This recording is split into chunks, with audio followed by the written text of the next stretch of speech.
Now, compliments should come from a genuine place, but they help to build rapport because it shows that you like something that someone made the choice to be able to own or wear. These compliments should be about jewelry that they own. But watch other videos that I have here on the channel as well that will also help you kind of craft that message from compliment through to connecting it into a piece of actual jewelry. The second tip will be, what is your name? If you don't ask the person what is their name, say goodbye to any connection whatsoever with them. Matching the vocal tone of that person and pace of that person. Now, some people when they walk in, they're going to be quick talkers. They're going to be talking to you like this, like, oh yeah, you know what, I've been thinking about this, but I just don't know, you know, rings, bracelets, my wife, you know, I don't know if she's going to wear it. I'm thinking about a gift, you know, anniversary soon, birthday sooner than that, Christmas coming up as well, but I just don't know what it might end up being. And then if you're like,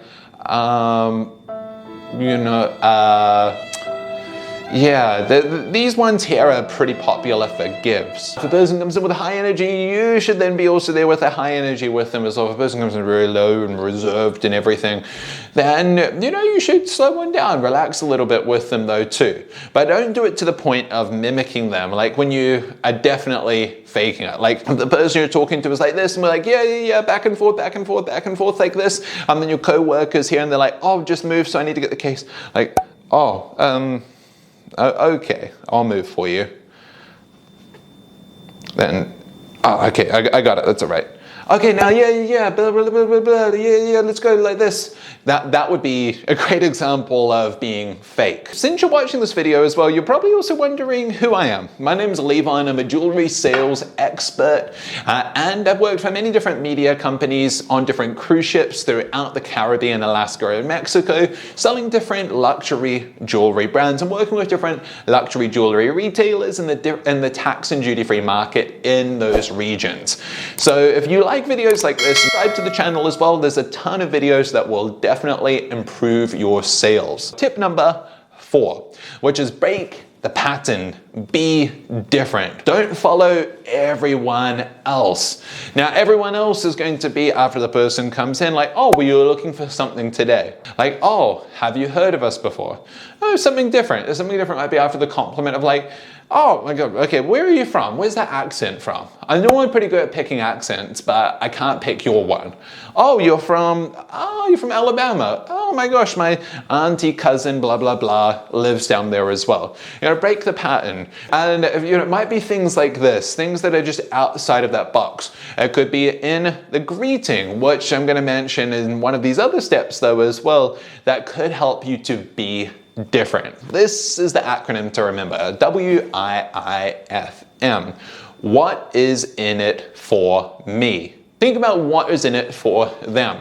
Ask them questions about them. Ask them questions about where they're from. Ask them questions about what they're doing here. Ask them questions about the shirt they own, the hat they own, the dog that is with them as well. Ask them questions about their car, if they bring up a car that they have as well. Ask them questions about them.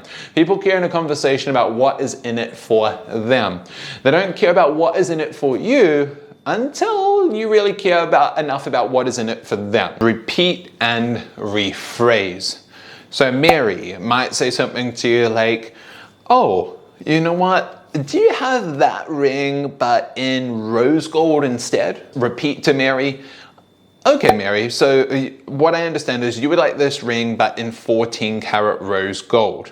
Is that right? Or was it just rose gold? You don't care so much about the carat weight. She's like, yeah, okay, 12 karat or 14 karat is fine. I'm like, okay, 14 karat rose gold. Let me go and have a look. This can give the person clarity to know that you actually understand what they are saying, instead of you just assuming you understood the question and then you come back with something totally different. Tip number 7 is research what you can do. If a person comes in and they have a particular item that they've really been wanting, find out, research. Do you know if you're able to get that item for them? Now, tip number 8 is present only what benefits them. Now, for example, stainless steel. People might have certain allergies as well to certain types of steel, certain types of metal. And maybe you've done your research in this and you know what are the common things, like why it must be stainless steel. So if a person comes in and they're like, oh, I would love a rose gold ring like this, and you're like, oh my God, do you know what? The rose gold though, you don't have any skin allergies, do you? The person's gonna look at you like, what? I want to try on a ring. Why are you even talking to me about allergies? Craft the information that you have in a way that's relevant to the person standing in front of you. Tip number 9 to build more rapport, and that is break the tension early. Get the person relaxed, get the person to laugh, get the person to just, bring down their guard. Because when they walk into the store, it's gonna be like this. It's gonna be like, oh gosh, someone's gonna try to sell me something. I better not look too closely in the case. Oh no, he's coming over. Oh no, he's gonna ask me. And then you say from over there, oh, do you see something you like? And then we like to try it on. You're like, oh no, just looking. And then you just look, yeah. Like, oh, but then if he came over and you have in your mind, like if he came over and he pulled that one out, I know if I tried that ring on, oh my gosh, I've dreamt about owning that ring. No, this is to really play the kind of dynamic of what happens. So how can you break the tension early? I have some favorite ways of helping to break tension that's pretty predictable when it comes into working in a jewelry store. And that might even be by not even greeting the person in the first place, but when they're over there looking at the showcase as well, it can be like, you know what, I've worked here for 20 years now. I've worked here for 5 years. And there's 5,000 different pieces here. Now, my number one tip, because since there's so many options, so many things for you to look through here, because I know you're just looking at the moment, is find a piece that sings to you. And the person look at you like, oh, sings, okay. No, I'm serious. Like you put your ear up to the showcase like this. You hear this one singing, "Shine Bright Like a Diamond" by Rihanna. Now, that to me is pretty funny. I do that kind of thing regularly with people. Pretty predictably makes them laugh, makes them bring their guard down a little bit. So then you can be like, oh, but by the way, my name's Levon. What's yours? Tip number 10, and that is greeting in a fun, out-of-the-box way. Like when a person walks in, it might be happy birthday. Might be, oh, happy anniversary. I see you too. How many years? Oh my gosh, you're so adorable. It could be like that. It could be like bonjour. It could be hola. It could be like compliment instead. Being like, oh my God, I just had to come on over and say your shoes, your hair, your jacket, your bag.